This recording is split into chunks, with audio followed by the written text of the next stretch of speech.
Olá, estamos iniciando pelo canal Supre, braço de comunicação da União Planetária, mais uma entrevista do programa de entrevistas do Movimento 2022-2030, o Brasil e o Mundo que Queremos. Uma parceria da Universidade de Brasília, através do Núcleo de Estudos do Futuro, do Centro de Estudos Avançados Multidisciplinares, com a União Planetária. Hoje teremos o privilégio de conversar com o professor Henrique Uelva Hunterbauen. Vamos revisitar a sua formação básica e superior, sua experiência como professor na Alemanha e no Brasil e conhecer as suas linhas de pesquisa. Vamos também conhecer sua atuação como vice-reitor da Universidade de Brasília e sua visão sobre a educação brasileira.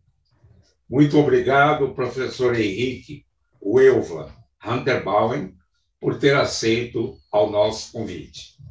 O nosso convidado tem mestrado em Filologia Germânica, Filologia Hispânica e História pela Bielefeld University, na Alemanha, e doutorado em Linguística nessa mesma universidade, onde lecionou por 5 anos como professor de Filologia Hispânica.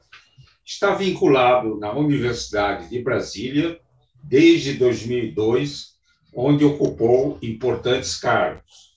Foi coordenador de cursos de graduação, chefe do Departamento de Línguas Estrangeiras e Tradução, diretor do Instituto Confúcio e vice-diretor e diretor do Instituto de Letras. A sua produção acadêmica está relacionada especialmente ao vínculo entre gramática e cognição e do processo de ensino-aprendizagens de línguas. Publicou 37 artigos em revistas especializadas, 17 capítulos de livros e 10 livros. Atualmente é o vice-reitor da Universidade de Brasília. Muito obrigado, professor Henrique, por estar conosco novamente aqui.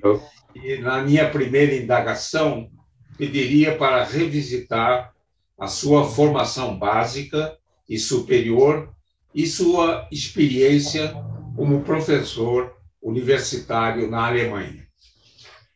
Bom dia, muito obrigado pelo convite. Um enorme prazer aqui estar com vocês e falar um pouquinho sobre educação, sobre a minha trajetória. Eu sou filho de espanhol e alemão, sou nascido na Alemanha, na cidade de Bielefeld, mas fui criado na Espanha. Minha infância foi toda na Espanha, e na Espanha eu fiz escola pública que ainda pegou o finalzinho da ditadura extremamente extensa do Franco, do franquismo, né? E depois fez todo esse processo de entrada na redemocratização do país e também uma redemocratização da educação. Eu fiz a minha escola na Catalunha, em Barcelona, e aí entrava um componente muito importante para aquela região, que é a língua própria, para aquela região e para todos nós, né? A língua própria, a língua materna, que num primeiro momento era proibida, né, pela ditadura, né? Não podia ser uma questão de extrema violência, né? As crianças não poderem ser educadas, né, e socializadas no sentido mais amplo da palavra na sua própria língua materna. Então, a minha primeira experiência educativa própria, na minha biografia, está contextualizada nesse momento tão importante e tão delicado também da história da Espanha, mas por extensão da história de outros países europeus. Portugal, por exemplo, fez também uma trajetória paralela e, inclusive, no mesmo tempo, né, concomitante, mais ou menos, com a Espanha, como Espanha, Portugal, outros países também. Com 18 anos, eu fui para a Alemanha, onde eu nasci, para a mesma cidade onde eu nasci, a cidade da minha mãe, da família da minha mãe, para estudar. Entrei em uma universidade, a Universidade de Bielefeld, uma universidade que foi fundada no mesmo ano que eu nasci, em 1969, então uma universidade muito nova, pertence a uma daquelas universidades, aquela leva de universidades novas que foi criada na Alemanha no final dos anos 60, começo dos anos 70, né, 1960, 1970, e que foi criada com uma reação do Estado, né, um declive paulatino de umas formas de indústria, umas formas de criação de riqueza que estavam chegando ao fim, baseadas fundamentalmente na extração de ferro e na extração de carvão, áreas onde o país já deixou de ser competitivo naquele momento, né? A produção passou a outros países que têm uns custos de produção mais baixos, e o Estado, de uma forma muito consciente, reagiu a esse declive, dessa forma, né, de indústria, desse tipo de indústria, com a aposta em educação, em ciência e em tecnologia. Isso foi uma decisão muito clara, muito consciente do Estado alemão, né, da política do país, e foram criadas de uma tacada só um conjunto de universidades para reagir nessas áreas que foram atingidas pelo final, né, desse tipo de indústria. A Universidade de Bielefeld me acolheu muito bem, uma universidade nova, moderna, criada por professores pós, né, 68, né, que participaram ativamente daquele movimento na Europa, na Alemanha, né, concretamente, mas também em outros países. Uma universidade que eu sempre digo que é muito parecida com a Universidade do Brasil. A Universidade do Brasil é um pouquinho mais velha, foi criada um pouco antes, né, que a Universidade de Bielefeld, mas tem bastantes semelhanças, não é, no sentido da interdisciplinaridade, de ser uma universidade aberta, uma universidade que olha para frente, porque não tem um passado, né, de séculos como tem outras, então tem um olhar sempre voltado, né, para a transformação, para a inovação, para ser pioneira em muitas áreas. A Universidade de Bielefeld tinha isso, e teve a sorte também de ser uma universidade com figuras proeminentes em muitas áreas, né? Eu, obviamente, destaco os que são da minha área, de humanas, sociais aplicadas, letras. Nós tivemos a sorte de contar com Norbert Elias durante os primeiros anos de criação da universidade, que criou também essa cultura interdisciplinar, foi um dos fundadores, na época, de um dos centros que ainda é referência europeia, referência mundial na interdisciplinaridade. Nós temos, na Universidade de Brasília, também, no CEAM, como um centro que foi criado, né, e com esse espírito, então tem bastantes paralelismos entre ambas as universidades. A Universidade de Bielefeld foi o centro de pesquisa interdisciplinar, que contou, entre outros, com o sociólogo Norbert Elias.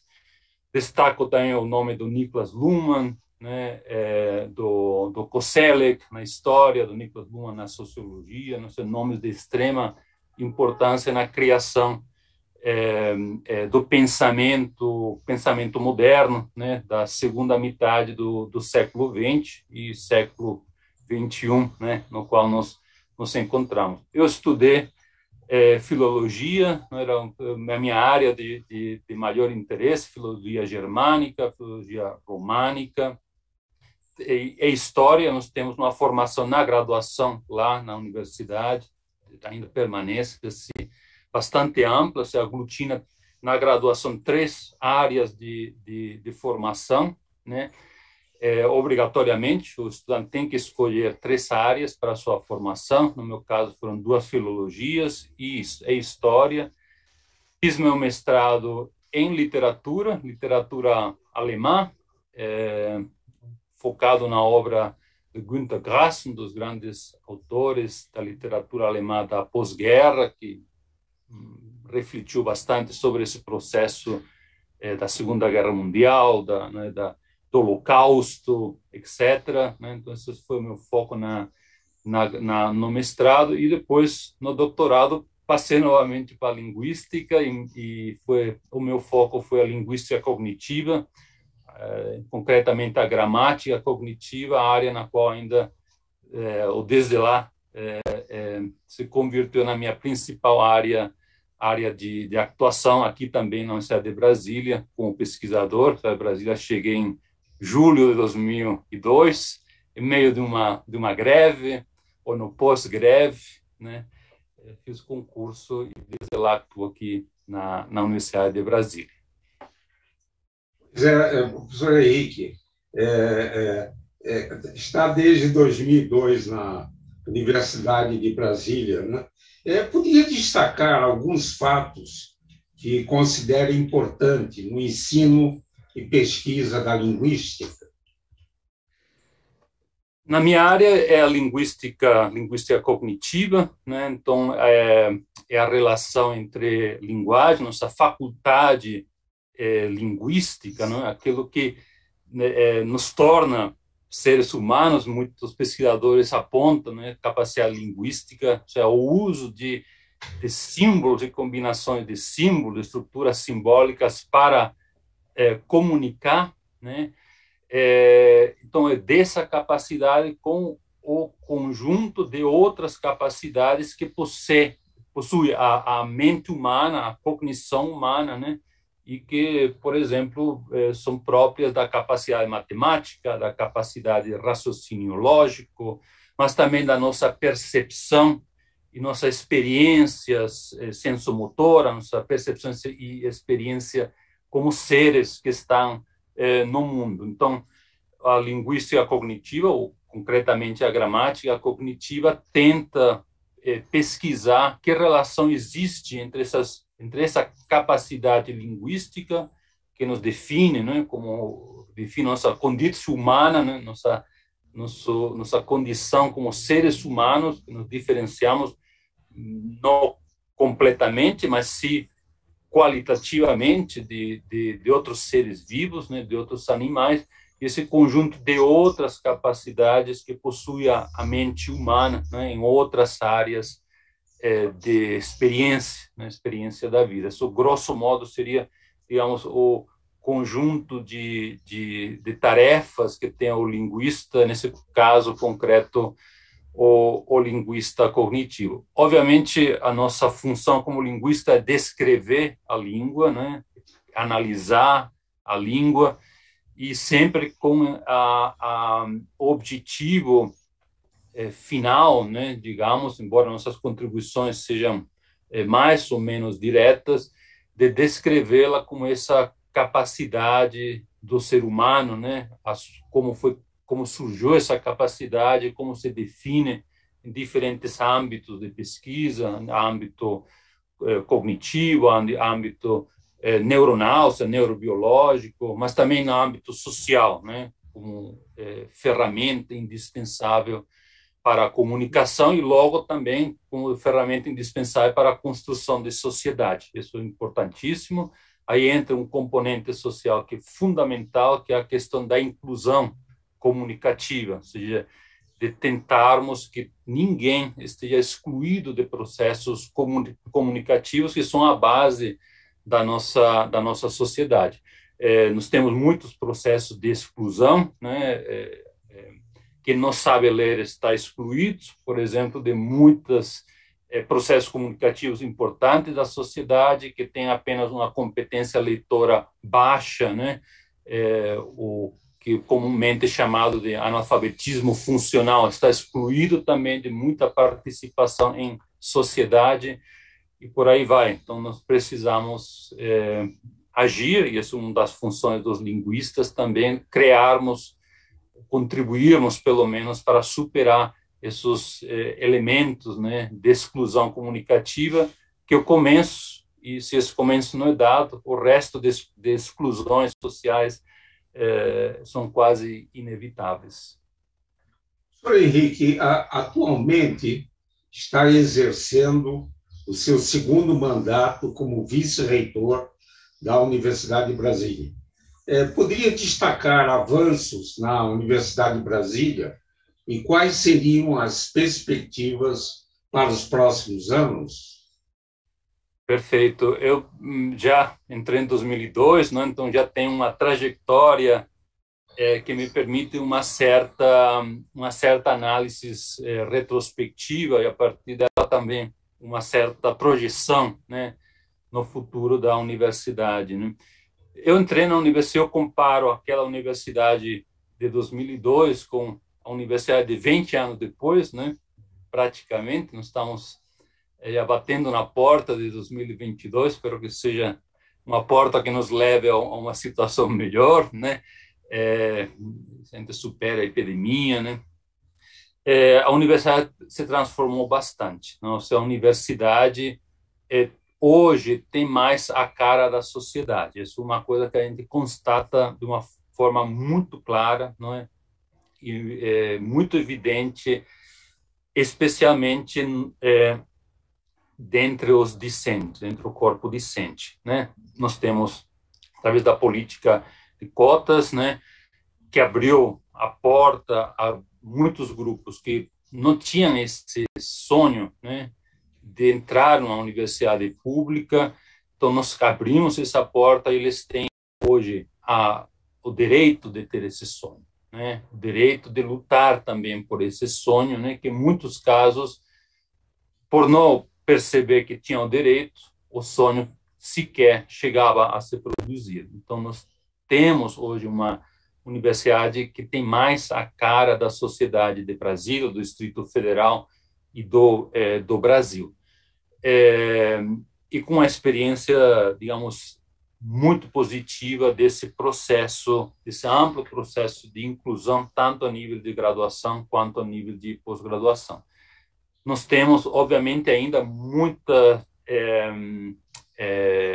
diferenças, né, ou pouca esse retrato do Brasil, né, da sociedade na universidade, ele não se dá de uma forma tão clara dentro dos professores, dentro do corpo docente. Então, imagino que a gente possa avançar muito mais a partir dessa inclusão de muitos grupos antes excluídos, ou que antes não tinham esse sonho de poder participar da universidade, nos diferentes níveis de formação, né? Estão chegando no doutorado, e a partir daí também o acesso à própria estrutura de pesquisadores, né, de docentes da Universidade de Brasília, de professores, estará dada, né? E a partir daí, paulatinamente, também podemos outorgar ao corpo docente uma cara mais própria, né, da sociedade brasileira. Avançamos muito, muitas áreas. A universidade se ampliou através do Reúne, também a sua oferta, né, a sua presença em diferentes áreas de conhecimento novas que não existiam na universidade. Então, houve também uma ampliação epistemológica nesse sentido, né? Novas áreas foram criadas, novas áreas de conhecimento, uma universidade que fosse modernizando, né? Que permanece nova, se modernizar é permanecer nova e olhar, né, para o futuro, como é o DNA, né, da Universidade de Brasília, como uma universidade que, embora está prestes a completar os seus 60 anos, para uma universidade, isso, a história de uma universidade, se a gente comparar com Salamanca, Bolonha, né, outras universidades europeias, é uma universidade muito, muito nova, né, que tem não apenas esse DNA, mas tem também essa expectativa na sua natureza de olhar para frente, de se projetar para o futuro. Professor Henrique, como analisa a educação brasileira, desde a primeira infância, né, e até o ensino superior? Qual é a sua visão da universidade brasileira? Eu, professor Isaac, analiso com preocupação, com bastante preocupação. Apesar dos avanços, né, estamos falando sobre isso na relação à Universidade de Brasília, né, mas hoje eu observo ela com bastante preocupação. Aí eu gostaria de diferenciar alguns níveis, né, dessa preocupação. Tem um nível imediato, decorrente da própria pandemia. Estamos prestes a completar 2 anos desde o surgimento ou da chegada, inclusive, da pandemia aqui no Brasil, e isso atingiu de uma forma muito negativa a educação. Talvez menos a educação superior, mas sim os níveis inferiores, né? A educação básica, né? Os primeiros anos, mas também no ensino médio, né? Que são aqueles que têm esse sonho, né? De entrar na universidade, ou que têm, digamos, esse sonho de uma forma um pouco mais próxima. Então, esse um nível de forte preocupação, de profunda preocupação. Eu creio que a universidade pode contribuir muito, primeiro, a identificar o que aconteceu, a identificar quais foram as perdas que seguramente houve, né? Não apenas aqui no Brasil, em muitos países, mas aqui seguramente de uma forma um pouco mais acentuada, as perdas que houve, e a partir desse diagnóstico também propor, né, formas de superar os vazios que seguramente foram criados no processo educacional, né, das crianças e dos jovens. Acho que a universidade pode contribuir fortemente, tanto no diagnóstico quanto na preparação, na elaboração de respostas, né, a essa problemática. Um nível um pouco mais global. Me permita que eu fale um pouquinho mais da minha biografia também, que acho que ajuda, me ajuda a entender o momento, né? Eu tive a chance de morar quase 1 ano e meio, 2 anos quase, na Coreia do Sul, entre mestrado e doutorado, isso no final dos anos 90.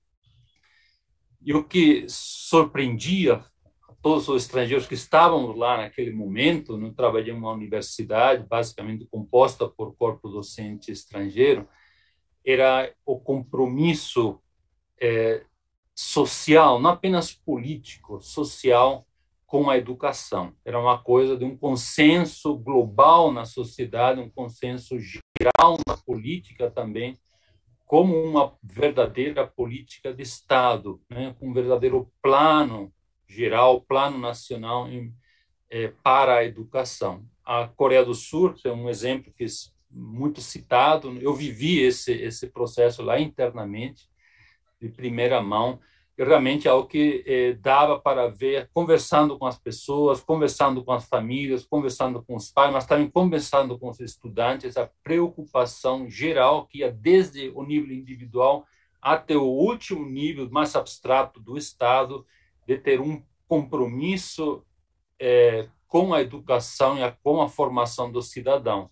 Coreia do Sul conseguiu dar um pulo de uma sociedade basicamente agrícola, depois da Segunda Guerra Mundial, depois da Guerra da Coreia, né, a uma sociedade altamente evoluída, altamente tecnológica, né, que digamos, a melhor, né, em muitas áreas de criação de tecnologia, de inovação nos dias de hoje. Isso se deu pela educação, né, e a partir desse compromisso geral com a educação. Eu acho que também estava falando do exemplo da Alemanha, com investimento, né, nas universidades para superar o momento de crise econômica, né, também um exemplo muito citado, projetando isso para o Brasil e guardando as devidas diferenças entre o Brasil, esse Brasil continental, diverso, gigantesco, e os outros países menores, né, que acabo de citar. Mas talvez uma coisa assim que a gente poderia projetar para nós, né? Nós precisamos de um verdadeiro plano geral, um verdadeiro plano nacional de Estado para a educação. E isso é uma política de Estado, não é uma política que se elabora ou se executa em 4 anos de legislação. É um compromisso, como foi feito nos outros estados, nos outros países que acabo de mencionar, né, que entra o governo, sai o governo, mas nada se mexe nessa área, porque é um compromisso ao qual a sociedade chegou, todas as forças políticas chegaram, né, e um compromisso de várias gerações, né, várias gerações.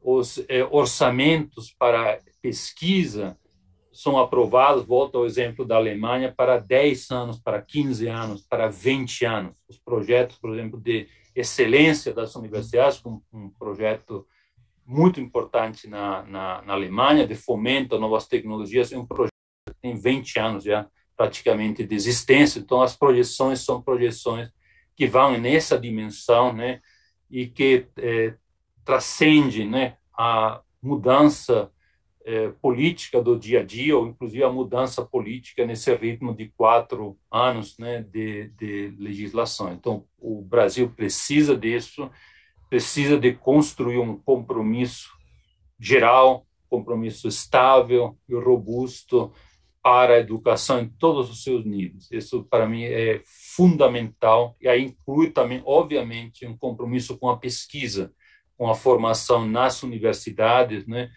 de profissionais de excelência, até para retroalimentar todo o sistema. Então, esse, para mim, é um elemento fundamental que o país vai ter que, um momento ou outro, esperemos que não demore muito, né? Vai ter que elaborar, vai ter que construir e vai ter que implementar isso a longo prazo, né? Eu estava falando da Coreia do Sul, que dos anos 50, final da guerra, conseguiu, né? Mas são várias décadas, né? Um processo que se inicia, mas se colhe os frutos, né? Um ritmo geracional, né? Se forma uma geração que depois vai produzir para o país colher os frutos.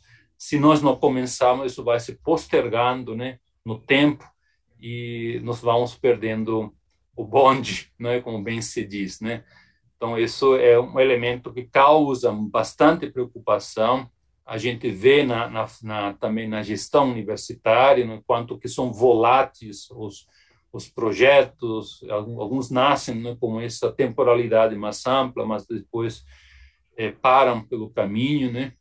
Tem voz de galinha, né, como se diz, né? É muito preocupante isso, não é benéfico. A gente sabe que ciência e educação têm a sua própria temporalidade, são temporalidades mais amplas, mais extensas, né? Projetos de pesquisa, em muitos casos, demoram décadas até colher os frutos. Então, essa temporalidade a gente tem que entender, a política tem que entender, e o mesmo é aplicável também para a educação básica, né? São frutos que a gente colhe, né, depois de alguns anos, ou de algumas décadas, inclusive, né, de prática daquilo que foi planejado. Então, precisamos, sim, urgentemente, né, de um plano geral, de um plano nacional, né, para a educação, e isso vai desde a educação, desde o começo até a educação universitária, né? Aí inclui também ciência e tecnologia, cultura e artes, né? É todo um bloco que não pode ser desassociado, não pode ser separado um componente do outro. Então, vamos construir, vamos contribuir para que isso se realize, cada um desde a nossa suas possibilidades, o horizonte das nossas ações, né?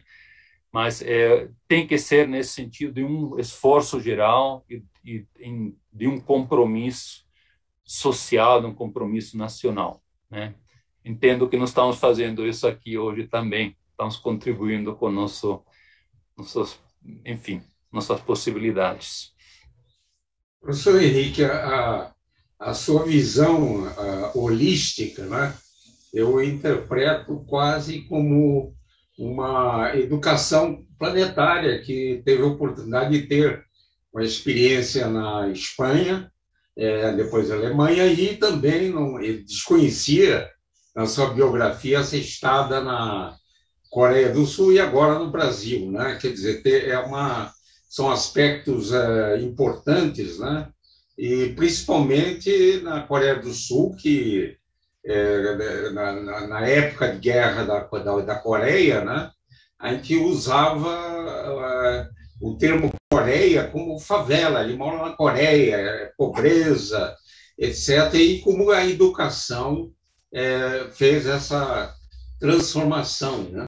Então, eu acho que é importante fazer esse registro e também queria reafirmar que precisamos na educação e em outras dimensões também temos políticas de longo prazo e fazer projetos que, independente dos governos, eles sigam o caminho para alcançar os seus objetivos. Professor Henrique, o movimento 2022-2030, o Brasil e o mundo que queremos, ele procura envolver os jovens na construção de caminhos para termos um Brasil e um mundo melhor e mais justo. Poderia, no finalzinho da nossa conversa, enviar uma mensagem aos jovens que nos assistem? Com enorme prazer, professor Isaac. A minha mensagem seria de não desistir, né? Uma mensagem de resiliência, né? Uma mensagem de abraçar a educação, né? Não desistir de esse direito, de reivindicá-lo e de praticá-lo na medida das possibilidades. Eu sei que em muitos casos as dificuldades são enormes, né, de acesso a esse direito básico da educação, mas a minha mensagem seria esse, de praticá-lo, de não desistir, no sentido de praticar esse direito ativamente, mas também de reivindicá-lo como um direito fundamental. Eu estava falando do plano linguístico, né, como um direito fundamental, ou seja, de ter uma formação linguística plena, porque se nós não temos uma formação linguística plena, nós não temos uma cidadania plena. Isso é importante entender. O mesmo vale para outras áreas de conhecimento, para as matemáticas, para a história, para a sociologia, para as línguas estrangeiras, né? Então, cada uma contém uma parte desse direito básico, fundamental à educação, sem o qual nós não chegamos a uma cidadania plena, nós não chegamos a uma evolução social plena. Então, a minha mensagem seria: não desistam, reivindiquem esse direito, façam que com seus pais, com as gerações acima, também enxerguem isso como um direito fundamental das crianças, dos jovens, né, do modo geral, de todos os membros da sociedade, né, não apenas os jovens. Né, é importante entender que isso se estende ao longo da vida, né, a gente está num processo de aprendizagem, né, em toda a nossa vida, né, e isso tem que permanecer, né, ativo e também, se não existir adequadamente, reivindicá-lo, né, como um direito básico e fundamental que é o direito de ter o direito de ser cidadão, né, e de participar ativamente na construção da sociedade. Começa pela educação. Se nós não temos isso, a porta já está fechada. Então, não desistamos, nenhum de nós, e vamos fazer o esforço que estiver nas nossas mãos, mas é importante que cada um faça esse esforço individualmente, para que seja um esforço coletivo. Muito bela mensagem, professor Henrique, de uma pessoa que teve uma formação e uma experiência no campo da educação importante, né? Eu acho que temos espaço para um trabalho pioneiro, né? As duas universidades que trabalhou, a Universidade de Bielefeld e a Universidade de Brasília, foram constituídas na década de 60, então não somos prisioneiros do passado, né? E podemos encarar e inovar na educação, no ensino, na pesquisa e na extensão. Muito obrigado, professor Henrique Huelva Hunter-Baumann, por esta importante e interessante conversa. Desejo sucesso na gestão da Universidade de Brasília, que continue, junto com a professora Márcia Abrão, reitora, uma dupla importante para termos a Universidade de Brasília que sonhamos, né, e que desempenhe o papel de universidade necessária, como apontava um dos nossos fundadores, o professor Darcy Ribeiro. Muito obrigado. Eu que agradeço. Esse e outros programas do Movimento 2022-2030, o Brasil e o Mundo que Queremos, podem ser acessados no canal YouTube do canal Suprem.